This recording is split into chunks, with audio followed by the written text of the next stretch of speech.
આ ટ્રેન્ડ આ બંને બળોનો સમેશન એટલે કે બંને કેવા થાય f net 0 થાય f net 0 એટલે શું આ f ને આ નો તફાવત 0 થાય તફાવત 0 થતો હોય તો હું f ને આ બાજુ લઈ એટલે f k બરાબર m કેપિટલ F લખાય f k બરાબર લખાય mu k n ma એ પ્રવેગ આપણે શોધવો છે n ની જગ્યાએ હું લખી શકું આ સૂત્ર પરથી mg mm કટ થઈ ગયા અહીં પણ જોઈ લેજો કે અહીંયા આગળ એ દળ પર આધારિત નથી એ mu k જે છે અહીં પ્રવેગ આવશે એ દળ પર આધારિત નથી બોક્સનું દળ ગમે તે હોય એની સાથે કોઈ લેવા દેવા નથી બરાબર ક્લિયર ચલો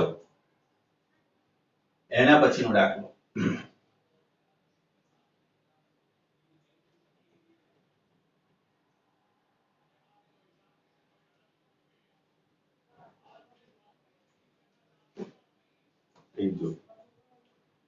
હવે અહીંયા આગળ તમને એવું કીધેલું છે કે આકૃતિ જુઓ અને આકૃતિની અંદર અહીંયા આગળ તમને આકૃતિ આ રીતે આપેલી આ રીતે એક આકૃતિ આપણને આપેલી છે અહીં થીટા એંગલ આપેલો છે અને એક બોક્સ એંગલ બતાવેલો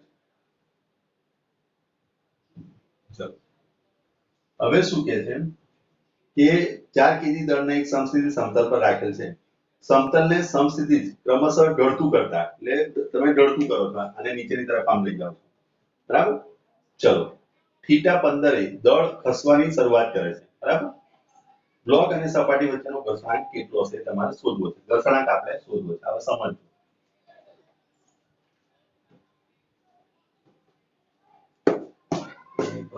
શું પ્રોબ્લેમ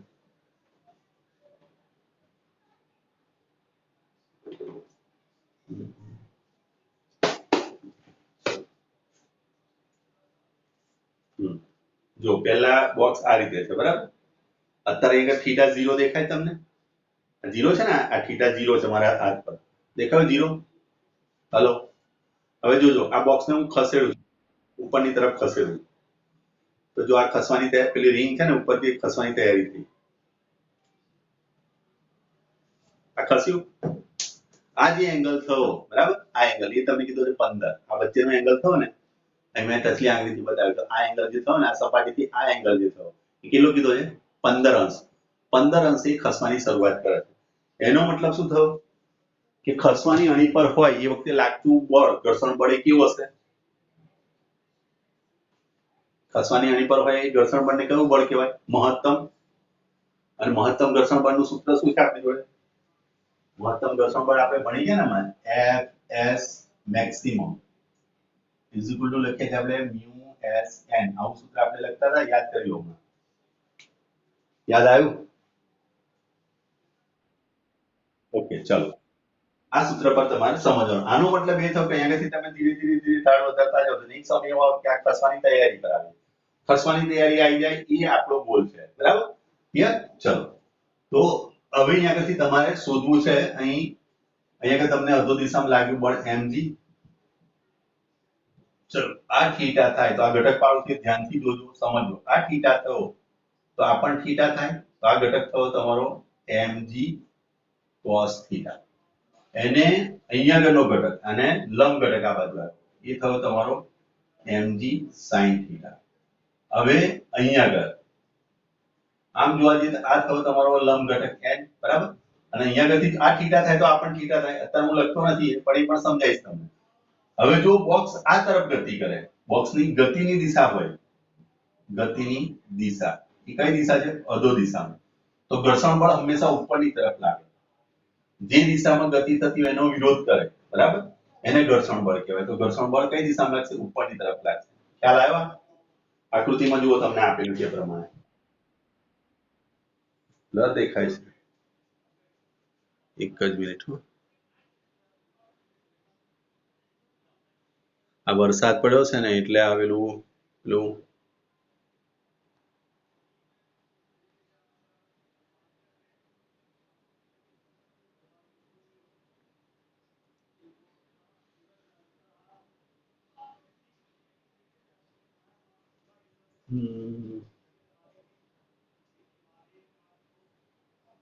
આવી ગયું હેલો દેખાયું ઓકે ઓકે ચલો હવે અહીં ધ્યાન આપીએ દાખલો પછી સમજવાનો પ્રયત્ન કરજો આ મેં તમને બ્લોક જે ઘટક પડ્યા ખબર પડી ક્રિષ્ના ઉર્મી બાકીના બધાને પૂછું છું ચલો ફરી એકવાર જોઈ લો બરાબર ફરી વાર હું કાઢી નાખું છું અને ફરી વાર સમજી લો આજે મારા પીરિયડમાં જલસા જ કર્યા છે ને શું કર્યું હશે મારા પીરિયડમાં કઈ લખ્યું વાંચ્યું હે મારા પીરિયડમાં શું કર્યું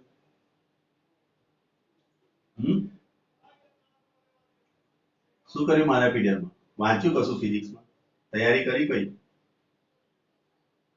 ચલો ઓકે વેરી ગુડ તો અધુ દિશામાં mg બળ લાગે દરેકને ખબર પડે એના સેન્ટરમાંથી જ લાગે ને અધુ દિશા ચલો પછી આપણે એક લાઈન ડ્રો અહીંયા આગળ કરવાની સંપર્ક સપાટીને એક્ઝેક્ટ લંબ રૂપે અહીં થવી જોઈએ તો આ થીટા થાય તો આ થીટા જ થાય યાદ છે ને કે નથી યાદ કોઈને કન્ફ્યુઝન હોય તો હજુ મને કહી દોજો આ થીટા હોય તો આ થીટા જ થાય હો અધરવાઇઝ તમારે સુધારવાનું છે મેં સમજાયેલું છે ફરીવાર જોઈ લોજો આ રીતે થયો તો અહીંયા આગળથી તમારો અધુ દિશામાં mg આવ્યો અહીં થીટા છે બરાબર તો આને ધારી લો તમે આલ્ફા અને આને ધારી લો તમે બીટા તો 90 ડિગ્રી થયો બરાબર ક્લિયર આટલી વસ્તુ તો અહીંયા આગળ તમે કહી શકો કે આ 90 થયો તો આ બેનો સરળો પણ 90 થાય theta plus beta is also 90 degree થાય એ જ રીતે અહીં આલ્ફા પ્લસ બીટા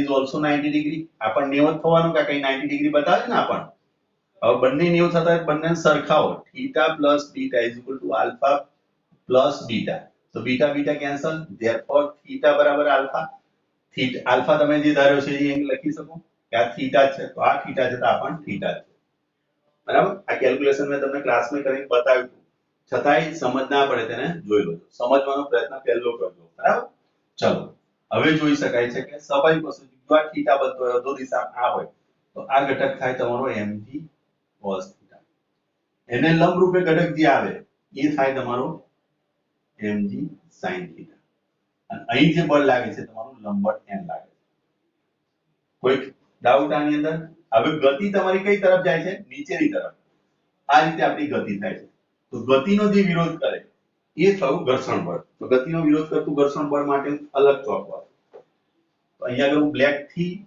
બતાવું છું આ ડાયરેક્શનમાં આ જે બળ થયું એ ઘર્ષણ બળ હવે બોલો કોઈ ડાઉટ આમાં કોઈ કન્ફ્યુઝન ઓકે વેરી ગુડ ચાલો હવે આ કાઢી નાખું છું હવે તમારે અહીંયા આગળ આ થીટા શોધવો છે બરાબર ક્લિયર હવે તમે જોઈ શકો છો આ n અને mg cos થીટા એકબીજાને સમતોલે છે આનું નેટ ફોર્સ શું થઈ ગયું અત્યારે આ પદાર્થ અત્યારે સ્થિર છે આ બ્લોક અત્યારે કેવો છે સ્થિર સ્થિર છે તો તમને ખ્યાલ આવવો જોઈએ કે એનું f નેટ શું થવું જોઈએ 0 કયો નિયમ ફર્સ્ટ લો તમારો ન્યૂટન ફર્સ્ટ લો શું કહે છે આપણને કે જ્યારે સ્થિર હોય પદાર્થ પરિણામી બળ શૂન્ય થાય તો ઉર્ધ્વ દિશામાં અને આ સમસ્થિતિ દિશા થઈ આ ઉર્ધ્વ દિશાના આ બે બળની પેર થઈ સમસ્થિતિ દિશામાં આ બે બળની પેર થઈ એ બંને કેવા થવા જોઈએ સરખા અને પરસ્પર વિરુદ્ધ દિશામાં બરાબર તો આનો મતલબ એ થયો કે n mg કરો તમે n mg cos θ is equal to 0 થાય therefore તમે લખી શકો mg cos θ is equal to n અને ઇક્વેશન 1 આપી દો ક્લિયર આ કઈ વસ્તુ થઈ ઉર્ધ્વ અક્ષ એ જ રીતે સમસ્થિતિ દિશામાં તે જ પ્રમાણે તમે લખી શકો અહીંયા આગળ f mg sin θ is also equal to 0 therefore લખી શકાય કે mg sin θ is equal to f equation 2 થઈ ગયું ક્લિયર કોઈ કન્ફ્યુઝન ઓકે હવે ઇક્વેશન 1 અને 2 નો ગુણોત્તર લો ઇક્વેશન 1 અને 2 અને 1 નો ગુણોત્તર લો tan θ માં લાવો છે ને અને 1 નો ગુણોત્તર તમે પેલો લઈ લો છો તોય ચાલશે cot θ અને ઉલટાઈ દો ફરી બરાબર therefore આપણી જોડે આવી જશે f બરાબર upon n is equal to અહીંયા આગળ થશે mg sin θ upon mg cos θ mg mg cancel થઈ જશે therefore f upon n is equal to tan theta આવે. ક્લિયર? ચલો હવે અહીંયા આગળ તમારે જે છે થીટા મેક્સિમમ, થીટા આપણે કયો લીધો તો મેક્સિમમ, કારણ કે મેં અહીંયા ધીરે ધીરે વધારે એક સમય એવો આવશે કે ખસવાની તૈયારીમાં આવે, એટલે કે f મેક્સિમમ થીટા મેક્સિમમ હોય તે વખતે સ્વાભાવિક વસ્તુ છે કે f પણ એનું મેક્સિમમ લાગે. અને f મેક્સિમમ સૂત્ર અમને લખ્યું, શું લખાય? mu s n, therefore tan theta maximum is equal to mu s n upon n. n cut થઈ જાય, therefore તમે લખી શકો છો કે tan theta maximum is equal to mu s. Clear? ચલો હવે થીટા તમને આપેલો છે કેટલો? 15 આપેલો છે. તો tan થીટા 15 ની કિંમત તો તમને બધાને શોધતા આવડે છે. કોઈ એવું ખરું આપણા ક્લાસમાં કે જેને tan થીટા 15 ની કિંમત શોધતા ના આવડે? એ થીટાની કિંમત મૂકી દો 15 એટલે તમારો જવાબ આવી જાય. ક્લિયર? tan થીટા 15 તમને આપેલું છે, તમારી જોડે છે પણ ચોપડી, શોધી શકાય. બરાબર? એનો જવાબ આવશે લગભગ 0.27 આવશે, જોઈ લોજો.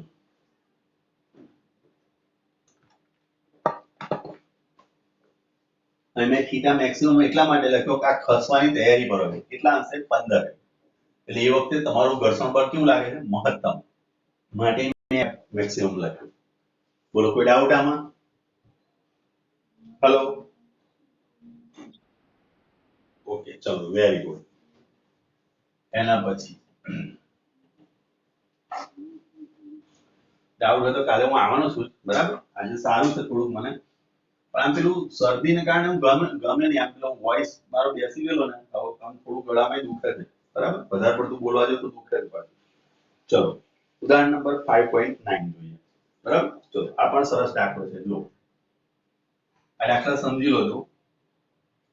આના બેઝ પરથી ઘણા બધા દાખલા જેડબલઈ નીટમાં આવે છે. અહીંયા આગળ એક પુલી છે અને અહીંયા આગળ એક પદાર્થ છે. બરાબર? અને અહીં બાંધેલો છે, બીજો પદાર્થ અહીં બાંધેલો છે. અહીંયા આગળ 3 kg નો પદાર્થ છે. અહીંયા આગળ આપેલો છે તમને 20 kg નો પદાર્થ. બરાબર? ચલો આ બાજુ તમને ઘર્ષણ બળ બતાવે છે Fk, ગતિ ઘર્ષણની વાત છે. અહીં T બતાવે છે. T એટલે શું કહેવાય? T એટલે તણાવ બળ. તણાવ બળ એટલે શું કહેવાશે? એક પ્રકારનું પુનઃસ્થાપક બળ. બરાબર? આગળ આપણે ભણી ગયા. બરાબર?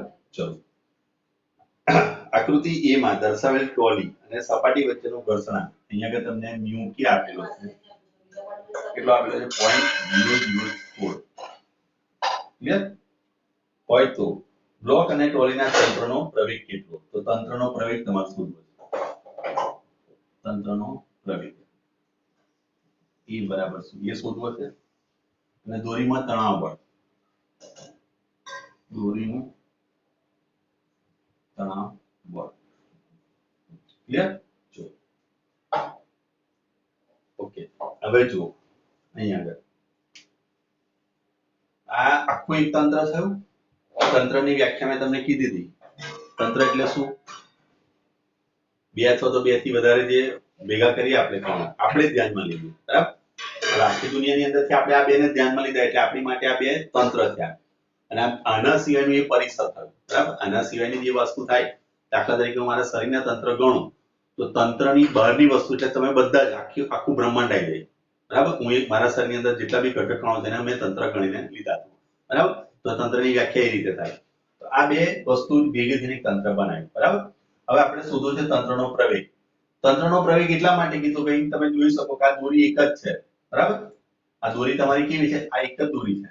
આખી દોરી છે ને એક જ દોરી છે. બરાબર? બરાબર? તો તણાવ એક સરખું જ લાગવાનું એક દોરી પર. તણાવ એક સરખું જ રહેવાનું અહીંયા આગળ. બરાબર? સમજ પડી ને? હેલો? ચલો અહીંયા આગળ જોઈ શકો છો કે અધુ દિશામાં દાખલા તરીકે હું આને દળ કહું છું m1, આને દળ કહું છું m2. બરાબર? ક્લિયર? ધારો કે આ તંત્રનો પ્રવેગ a છે. આપણે એવું ધારીએ કે ધારો કે આપેલ તંત્રનો પ્રવેગ a છે. બરાબર? આપણે શું ધારી લીધો? a પ્રવેગ. હવે અહીં તમે જોઈ શકો છો આ પદાર્થ નીચેની તરફ જવાનો, અત્યારે અહીંયા આગળ શું છે, આ ગરગડીથી આ પુલી છે, પુલીથી અધો દિશામાં જવાનું. કોને કારણે જવાનું? તો આની પર લાગતા વજન બળને કારણે. તો વજન બળ અહીંયા આગળ થશે m1g. ક્લિયર? હવે અહીંયા આગળ m1g લાગ્યું, અહીં તણાવ બળ લાગ્યું, બરાબર? હવે પ્રવેગ જે જવાનો એ કઈ દિશામાં જશે? આ દિશામાં જવાનો, નીચેની તરફ ગતિ કરશે. આ નીચેની તરફ એવું ધારી લો કે ધારો કે નીચેની તરફ ગતિ કરે છે, અહીં લખો છે, અને અધો દિશામાં થાય છે ગતિ. અધો દિશામાં ગતિ કરે છે. તમે ઉર્ધ્વ દિશાએ લઈ શકો છો, અધો દિશાએ લઈ શકો છો. જો તમે દિશા ઉલટાઈ હશે તો પ્રવેગનું મૂલ્ય નેગેટિવ આવશે. દિશા એની હશે તો તમારું મૂલ્ય પ્રવેગનું પોઝિટિવ આવશે, બરાબર? તો હવે એને બે એફબીડી દોરી આપણે. ગયા પીરિયડમાં મેં તમને સમજાવ્યું. દાખલા તરીકે હું m1 લઉં છું, અહીં m1 દોરો. ચલો, અધો દિશામાં કયું બળ લાગે? m1 પર. હા, તો એને લખીશું m1g. ઉર્ધ્વ દિશામાં કયું બળ લાગે? તો તણાવ બળ લાગશે T. ક્લિયર? એ જ રીતે બીજા માટે જુઓ. બીજા માટે અહીંયા આગળ તમે જોશો, આ દિશામાં એનું તણાવ બળ છે અને આ દિશામાં એનું કયું બળ છે? તો ઘર્ષણ બળ છે. અહીં જોઈ શકાય છે આકૃતિ પરથી, આ Fk અને આ બાજુ T.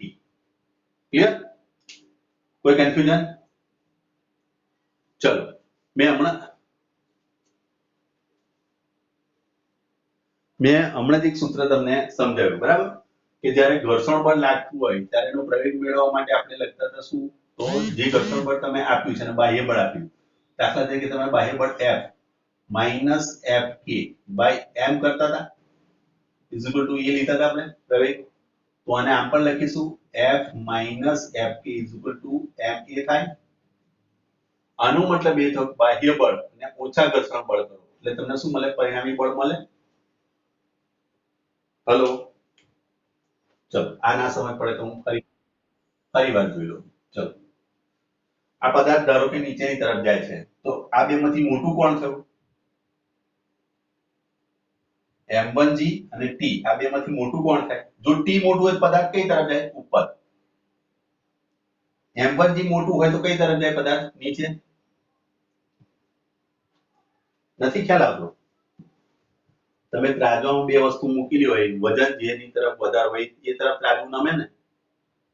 આ બાજુ 1 કિલો મૂકેલા તો પછી આ બાજુ વજન કોણ વધી ગયું? m1g નું મૂલ્ય વધારે થયું. m1g માઈનસ તો એ તમને પરિણામી બળ મળે, બરાબર? તો અહીંયા તમે પહેલી પ્રથમ આકૃતિ માટે આ આકૃતિ માટેથી હું લખી શકું કે m1g t બરાબર પરિણામી બળ, બરાબર? therefore અહીં લખી શકાય m1g t is equal to f1. આ દાખલા તરીકે આનું બળ પરિણામી બળ f1 મળે અને આનું પરિણામી બળ f2 છે. તો f1 બરાબર તમે લખી શકો m1 a. એ એટલા માટે તંત્રનો પ્રવેગ મેં લીધો, આનું દળ લીધું. ફાધર ઇક્વલ ટુ મધર સૂત્ર વાપર્યું અહીંયા આગળ. તો અહીંયા તમારું ફાઇનલ ઇક્વેશન આવે m1g t is equal to m1a. આને ઇક્વેશન 1 આપી દેવાય. હલો, ચલો, હવે અહીંયા આગળ જુઓ, m1 એટલે આપણને કિંમત કેટલી આપી છે? 3 kg. 10 ગુરુત્વ પ્રવેગ લેલો એટલે કે 30 10 ગુણ્યા 3 ગુણ્યા 10 કરશો એટલે 30 ઓછા t is equal to 3a લખાય. આને ઇક્વેશન 1 આવે. દેખાય છે ને અંદર? ઓકે, ચલો, કોઈ ડાઉટ આમાં? ઓકે, ચલો, એ જ રીતે હવે આનો વિચાર કરો. અહીંયા આગળ આપણું પરિણામી બળ F2 થવાનું, જે રીતે અહીંયા આગળ પરિણામી બળ થયું ને, હવે અહીં ગતિ કઈ તરફ થાય છે? આ નીચેની તરફ આવે તો આ તરફ જાય, આ નીચે આવે તો દોરી આ તરફ ખેંચાય છે. તમારે ઘરે એવી થાય છે ખરું કોઈ દિવસ? આપણે ગરડીથી નીચે જતા હોય તો દોરી આ તરફ ખેંચે કે આ તરફ? આ જમણી તરફ જશે. તો જમણી તરફ જાય તો મોટું કોણ થાય આ બેમાંથી? P કે F કે મોટું થશે? તણાવ બળ મોટું થશે. આના પરથી તમે લખશો આકૃતિ પરથી P minus Fk is equal to F2 થાય અને F2 બરાબર લખી શકાય m2a. m2 એટલે આનું દળ. એ મેં કોમન શા માટે લીધો? કારણ કે તંત્રનો પ્રવેગ આપણે એ ધાર્યો છે. આ દાખલો મોસ્ટ આઈપી દાખલો એટલે ધ્યાનથી સમજીને ચાલજો. ક્લાસમાં કાલે હું પૂછીશ પાછો. ચલો, તો અહીંયા આગળ તમારું થશે t માઇનસ fk.